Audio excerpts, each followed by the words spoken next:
बिस्मिल्लाहिर्रहमानिर्रहीम नहमदहू व नुसल्ली अला मुहम्मद रसूलुल्लाहि करीम। ये प्रॉब्लम डिफरेंशियल इक्वेशन की है। Ordinary differential equation of the first order and first degree chapter से सॉल्व डी वाई व d x plus y upon x is equal to y square. ये वो प्रॉब्लम है जिसको हम रिड्यूस कर सकते हैं। ये फ़िलहाल प्रॉब्लम बर्नौली की इक्वेशन है और इसको हम लीनियर डिफरेंशियल इक्वेशन में कन्वर्ट कर सकते हैं। तो ये बर्नौली की इक्वेशन क्यों है, तो क्योंकि ये इसकी जो फॉर्म है वो हम पहले ही बता देते हैं क्या है। D y over d x plus p y is equal to q y to the power n की फॉर्म में है। यहाँ पर पी का मतलब जो होगा वो वाई का कोफिशिएंट है क्योंकि 1/x है, और क्यू का मतलब जो राइट हैंड साइड में है, देखिए वाई की पावर एन, क्यू यहाँ 1 का इंटू मान सकते हैं तो वो क्यू की जगह पर हो जाएगा। इस फार्म में है तो इसलिए ये वाली जो फार्म होती है वो कहलाती है बर्नौलीज़ इक्वेशन। तो जब बर्नौली इक्वेशन होती है तब हम जो भी राइट हैंड साइड में वाई की पावर होती है उससे पूरी इक्वेशन को डिवाइड कर देते हैं। यानी यहाँ पर वाई की पावर 2 है तो अपना सॉल्यूशन में हम सबसे पहले तो गिवन डिफरेंशियल इक्वेशन लिखेंगे d y over d x plus y upon x is equal to y square. यहाँ से प्रॉब्लम अब सॉल्यूशन शुरू होगा। जो भी राइट हैंड साइड में हो जितनी पावर हो उससे डिवाइड कर दें। यहाँ पर 1 का इंटू मान सकते हैं, वाई स्क्वायर से डिवाइड करेंगे तो 1 upon y square d y over d x plus यहाँ पर भी वाई से डिवाइड करेंगे, वाई स्क्वायर से डिवाइड करेंगे। यहाँ पर वाई स्क्वायर से आपने डिवाइड किया तो वो पूरा कैंसिल होके यहाँ तो 1 आ जाएगा, यानी पूरा यहाँ पर वाई राइट हैंड साइड में तो ख़त्म हो जाएगा। लेफ्ट हैंड साइड में 1 upon y square d y over d x plus y की एक पावर तो कैंसिल हो जाएगी, 1 आ जाएगा, और इधर एक पावर डिनोमिनेटर में बचेगी, यानी 1 अपान एक्स इंटू, और इसे हम 1 को लिख सकते हैं 1 इंटू 1, तो 1 अपान वाई इसे अलग अलग करके लिख दिया, यानी 1 अपान एक्स ये है, और यहाँ पर 1 को लिख सकते हैं 1 इंटू 1, तो 1 अपान वाई। या आपको अगर प्रॉब्लम हो तो इसे 1 अपान एक्स वाई भी लिख सकते हैं। राइट हैंड साइड में तो कैंसिल होके 1 के इक्वल आ चुका है। अब जो 1 अपान वाई यहाँ पर बना है, जो भी बने उसको आपको एक नया वेरिएबल मान लेना है। यहाँ पर डिपेंडेंट वेरिएबल वाई था और इंडिपेंडेंट वेरिएबल एक्स। अब डिपेंडेंट वेरिएबल हमारा दूसरा हो जाएगा जहाँ हम इसको कुछ लेट कर लेंगे। मान लिया कि हम 1 upon y is equal to v है, तो डिपेंडेंट वेरिएबल वी जो है वी अब काम करेगा। इसको ऊपर ले जाएं तो पावर अभी नहीं लिखी तो 1 है, ऊपर ले जाएंगे -1 हो जाएगी, और जब हम इसको डिफ्रेंशिएट करेंगे तो डिफ्रेंशिएट करने पर ये पावर आगे आ जाएगी -1, और जितनी पावर उसमें से एक माइनस हो जाएगी। क्योंकि एक्स के रिस्पेक्ट में डिफ्रेंशिएशन कर रहे हैं तो वाई का, क्योंकि ये एक्स नहीं था इसलिए इसको दोबारा से डिफ्रेंशिएशन करेंगे चैन रूल के अकॉर्डिंग, जो डी वाई वो डी एक्स हो जाएगा। इसका डिफ्रेंशिएशन बी का करेंगे वो d v over d x हो जाएगा। ये पावर -2 हो जाएगी, और -1 का इसमें इंटू करेंगे तो माइनस का वाई हो जाएगा, power -2 into d y over d x. Right hand side में हमारा d v over d x चल रहा है। अब यहाँ से हम पावर को प्लस करना चाहें तो अपान में लिख देंगे, यानी 1 upon y square d y over d x, और ये माइनस को हम राइट हैंड साइड में ट्रांसपोज कर देंगे बाई मल्टीप्लाइंग -1 बोथ साइड। तो ये हमने इस तरीके से माना जाता है कि ये चीज़ बन जाती है। ये मतलब इसी तरीके से होता है। जो भी राइट हैंड साइड में होता है उसको आप डिवाइड करेंगे तो ऑटोमेटिकली आप जो भी यहाँ वाई का फंक्शन होगा उसको कुछ नया वेरिएबल मानेंगे तो ये चीज़ आपको मिल जाती है। तो इसकी जगह पर हम ये पुट कर देंगे, यानी हमने ये लेट किया था। अब इस इक्वेशन में, यानी इक्वेशन नंबर इसको 1 डाल देते हैं ताकि हम इसे बुला सकें।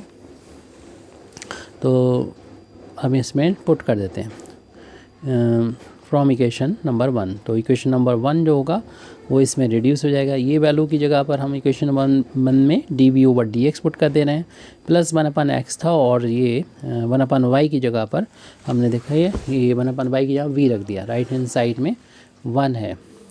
तो इस तरीके से ये अब इक्वेशन हमारी लीनियर इक्वेशन बन गई, जो वी डिपेंडेंट वेरिएबल और एक्स इंडिपेंडेंट वेरिएबल में है, जो कि इस फार्म में होती है linear equation d y over d x plus p y is equal to Q.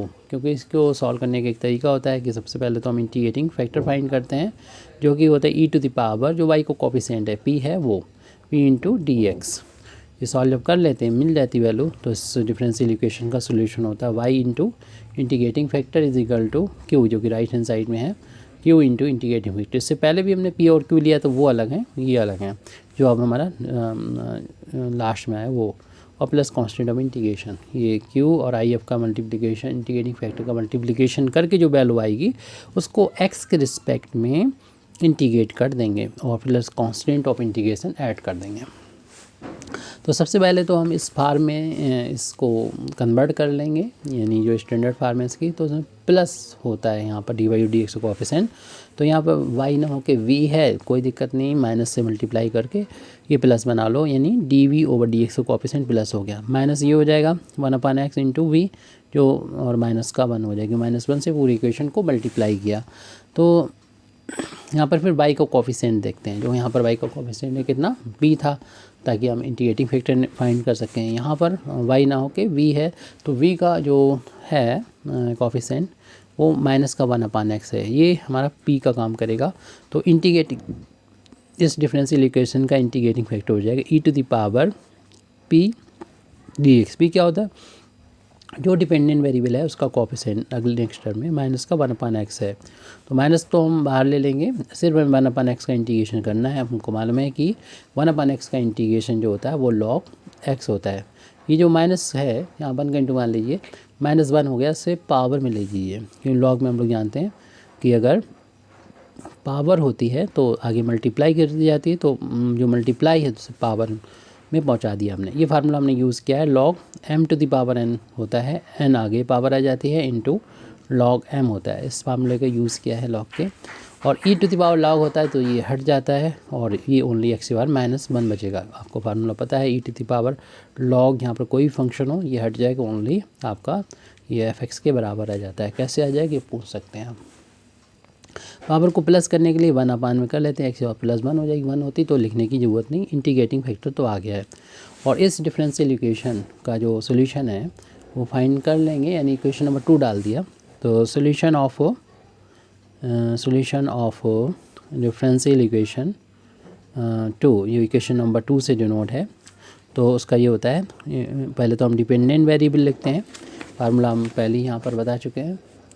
तो डिपेंडेंट वेरिएबल y ना होके यहाँ पर y ना होके v है अपनी इस प्रॉब्लम में, तो v dependent variable into integrating factor और q जो कि राइट हैंड साइड में होता है, q इसमें क्या है -1 है, q इंटू इंटीग्रेटिंग फैक्टर जो भी है लिखेंगे, और जो भी इंडिपेंडेंट वेरिएबल है यानी x जो भी नीचे लिखा है उसके रिस्पेक्ट में इंटीग्रेशन और प्लस कांस्टेंट ऑफ इंटीग्रेशन।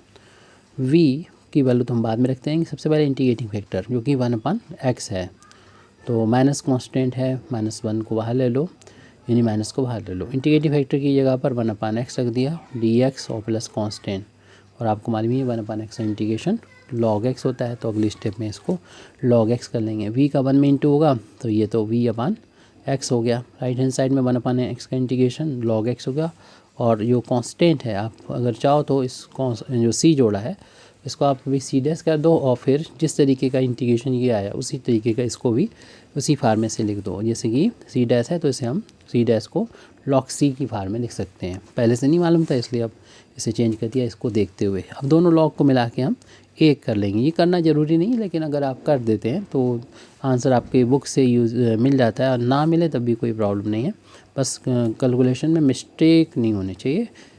तो अब इसको दोनों को मिलाना है, 2 log है तो 1 log कर दीजिए दोनों को कंबाइंड, बस जो प्लस में है यानी सी उसे न्यूमरेटर में रखेंगे, जो माइनस में है उसको डिनोमिनेटर में पहुंचा देंगे।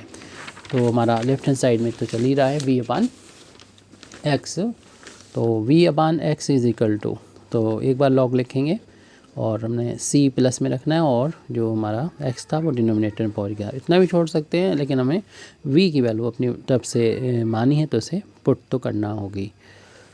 तो v की वैल्यू पहले हम इसको पुट कर देते हैं, बाद में आगे log को हटाने की बात करते हैं। तो v की वैल्यू क्या मानी थी, 1/y था, देख लीजिएगा पीछे 1/y रख देंगे b की जगह पर 1/y। इक्वल के सामने से ये वाली लाइन लिख ली, ये मेन है, ये log c/x, तो ये ऊपर वाली चीज़ जो है इस लाइन के नीचे आएंगे, यानी ये जो है वो इस लाइन से मिल जाएगा, तो 1/x अपान में तो x लिखा हुआ है, साथ में ये y भी आ जाएगा, यानी ये वाली लाइन ये बन जाएगी अब, और लॉग ऊपर से नीचे आ जाएगा, लॉग c/x। इसका बेस नहीं लिखा तो आपको मालूम होता है ई होता है, जो आपके अंडरस्टूड है। जब हम लॉग हटाना चाहें अगर, तो वैसे तो इतना आंसर आप कहीं पे भी छोड़ सकते हैं जब b की वैल्यू पुट कर दी है। तो अब अगर एंटी लॉग लेंगे तो जो भी हमारा लॉग वाला है वो उसमें से लॉग हट जाएगा, यानी कि वैल्यू इसको इसके बराबर कर सकते हैं, c/x हो जाएगा। लेकिन ये e की पावर में पहुंच जाएगी एंटी लॉग लेने पर, e की पावर ये 1/x/y जो भी लिखा है वो आ जाएगा, और x का अगर इंटू कर देंगे तो x into e⁻1 1/xy is equal to c के बराबर हो जाएगा। इस तरीके से जो गिवन डिफरेंशियल इक्वेशन था उसका यहाँ पर जनरल सॉल्यूशन आ चुका है। जनरल सॉल्यूशन मीन इसके सॉल्यूशन में जितने उतने ही आर्बिट्री कांस्टेंट हो जितने हमारे ऑर्डर का डिफरेंशियल इक्वेशन था। एक ही ऑर्डर का डिफरेंशियल इक्वेशन था तो एक ही यहाँ पर कांस्टेंट ऑफ इंटीग्रेशन यहाँ पर ऐड है, आर्बिट्री कांस्टेंट ऐड है। इस तरीके से अपनी प्रॉब्लम सॉल्व हो चुकी है। Thank you very much Indeed for listening me. व आखिर दावाना अल्हम्दुलिल्लाहि रब्बिल आलमीन।